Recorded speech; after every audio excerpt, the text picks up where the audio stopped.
People take you for granted, কারণ আপনি তো অনেক কিছু বাধ্য হয়ে করেন। আর আপনি সবসময় অ্যাভেলেবেল থাকেন, মানুষ এটাই বুঝতে পারে, কারণ আপনি তো আপনার কখনো লিমিট কাউকে দেখানই না।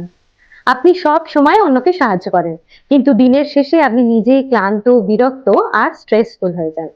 আপনার বন্ধু আপনাকে ফোন করলেন, আপনি না বলতে পারেন না। বাড়ির লোক যদি আপনার কাছ থেকে সময় চায়, আপনি নিজের মূল্যবান সময়টা বার করে দিয়ে দেন। অফিসে কেউ জোর করে যদি আপনার উপর কাজ চাপিয়ে দেয়, আপনি মুখ বন্ধ করে সেটাকে মেনে নেন। আর দিনের শেষে আপনার কি মনে হয়? যে সবাই আপনার সুবিধে নিচ্ছে। সমস্যাটা কোথায় বলুন তো? সমস্যাটা কিন্তু মানুষের নয়। সমস্যাটা হলো যে আপনার নিজের কোনো বাউন্ডারি নেই। আজকে ভিডিওতে আমরা জানবো কিছু হেলদি বাউন্ডারি সম্পর্কে। প্রথমেই জানবো যে হেলদি বাউন্ডারি জিনিসটা কি। হেলদি বাউন্ডারি হলো নিজের সময়, শক্তি আর নিজের মানসিক শান্তির একটা নির্দিষ্ট সীমা তৈরি করা। সহজ ভাষায় বলতে গেলে কোনটা আপনি করবেন, কোনটা আপনি করবেন না, এই সিদ্ধান্ত আপনি নিজেই নেবেন।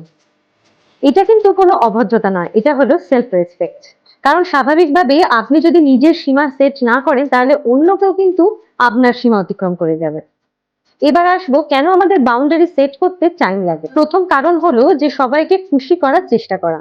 আমরা ছোটবেলা থেকে শিখে আসি যে না বললে মানুষ রাগ করবে। তার ফলে আমরা বড় হয়ে যখন না বলতে পারি না, অন্যকে খুশি করার চেষ্টা করি, তখনই আমাদের মধ্যে নানান সমস্যার সৃষ্টি হয়। এই পৃথিবীর সবাইকে খুশি করা আপনার পক্ষে সম্ভব নয়। ২ নম্বর হলো যে রিজেকশন হওয়ার ভয়। আমাদের ব্রেন সবসময় সোশ্যাল রিজেকশনকে কখনোই মেনে নিতে পারে না। এখন বিষয়টা হচ্ছে যে আমি যদি না বলি, মানুষ হয়তো আমাকে পছন্দই করবে না। কিন্তু বাস্তবতা হলো যে সম্পর্ক হ্যাঁ এর উপর টিকে আছে, সেই সম্পর্ক কিন্তু বেশিদিন টেকেই না। এখন জানবো যে হেলদি বাউন্ডারি না থাকলে কি কি সমস্যা হতে পারে। এক হতে পারে যে আপনি মানসিকভাবে খুব ক্ষতিগ্রস্ত হয়ে পড়বেন। এর ফলে কি হবে? আপনার খুব ক্লান্ত লাগবে, আপনি সবসময় বিরক্তি বোধ করবেন। ২ নম্বর কি হতে পারে? আপনার হিডেন অ্যাঙ্গার বেরিয়ে আসবে।